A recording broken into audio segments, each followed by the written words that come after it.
How's it going, everybody? How are we doing today? It has been a long time since I've done a video. I think it's been like almost a week or so.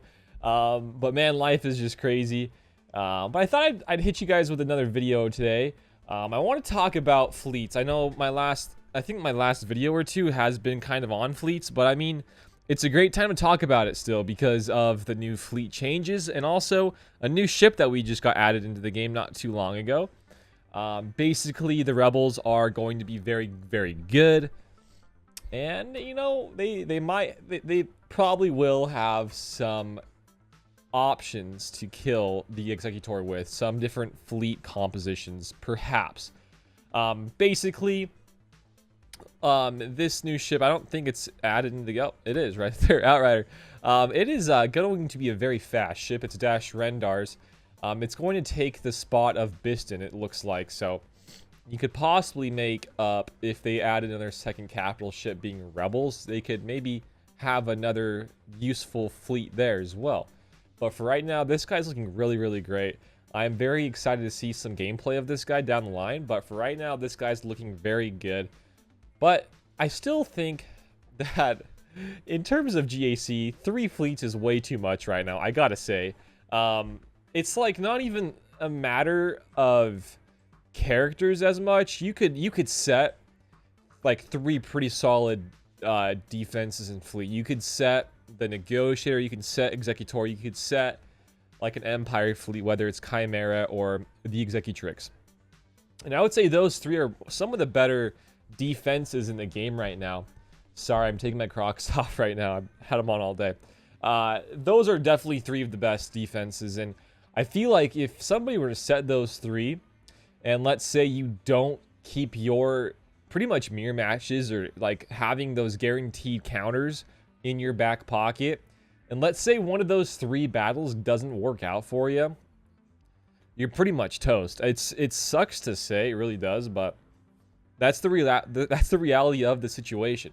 And then on the flip side, let's say this.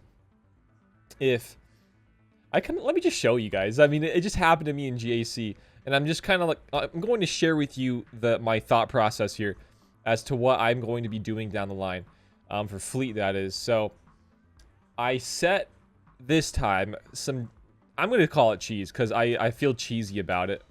I lost this because of fleet, by the way. If I just full cleared him, I would have won, no problems at all. But I set Malevolence, the Chimera. I don't know why the hell I set Xanadu Blood here with Radis, but I set Radis. Anyways, the moral of that story, I feel that's pretty not the best defenses. I kept Executor, of course, without Xanadu Blood. Was stupid. Like, I know it is, okay? I don't even know why I set that. I kept Executor, I kept Negotiator, I kept Rebels, I kept Finalizer. And this guy that I fought, he set for fleet. I like destroyed him, okay? I got a lot higher banners than him in terms of characters. But he set Chimera, he set Negotiator, he set Executor. So of course you start off countering, or trying to attempt to counter the Executor, right? Finalizer was close, didn't quite get it, so I had to clean up. I had to mirror match the Negotiator. And Rebels, I'm pretty good against the Empire, but they just didn't quite get it. So since I had to like 2-shot, I didn't even full clear. Since I had a 2-shot the Executor, and then I had to use multiple fleets on the Empire, yeah, I was totally left with a fat L. Had I kept Executor's like actual team with the Xanadu Blood, I probably would have been a lot better here. Probably just a stupid user error on my end, but I gotta say, I mean, I feel like you just gotta be keeping Negotiator, Executor, and heck, even Finalizer.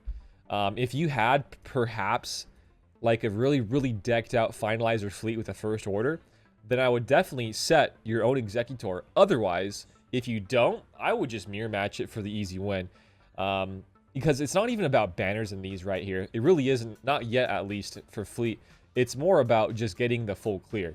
Getting the full clear in one battle, that's really what's all about. It's not even about getting maximum banners. I feel like it was before with just the 2 fleets for offense defense, but now there's 6 in total. Now I feel like it's just a lot more to do with the one-shots, the clean not even clean, just the guaranteed one-shots for Fleet. I feel like if you were to do that, you are in such a good shape for Fleet. So I guess the moral of the Fleet story today is to cheese. I'm still not a fan of cheesy character territory defenses. Some people beg to differ because they can maximize banners. I've never been like that in terms of how I play GAC rounds. But in terms of Fleet now, it's a totally different story. And it's such an annoying thing for somebody who doesn't have the wallet, because the Finalizer Fleet, the First Order Fleet, is ridiculously useful right now. Like, it's stupid how insanely important that is right now in the game.